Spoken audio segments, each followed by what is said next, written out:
Son günlər bəzi valideynlər məktəblərdə şagirdlər üçün nəzərdə tutulmuş iş dəftərlərinin yalnız müəllimlər vasitəsilə əldə olunması kimi bir qaydanın tətbiq edildiyini iddia edirlər. Bu məsələ haqlı olaraq sual doğurur. İş dəftərləri şagirdlər üçün məcburi vəsaitmi, yoxsa sadəcə əlavə resurs xarakteri daşıyır?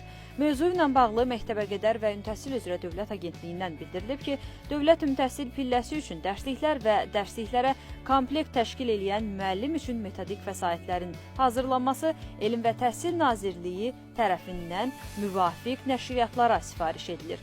Dərsliyin yaradıcısı olan nəşriyyatlar dərsliyə uyğun iş dəftərləri hazırlaya bilər, lakin məktəblərdə hər hansı əlavə tədris resurslarının istifadəsi yalnız valideynin və ya qanuni nümayəndənin razılığı ilə həyata keçirilə bilər.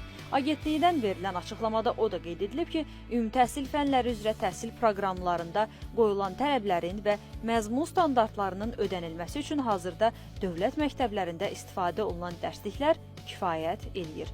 İş dəftərlərinin alınması könüllü olmalı və heç bir halda məcburi xarakter daşımamalıdır.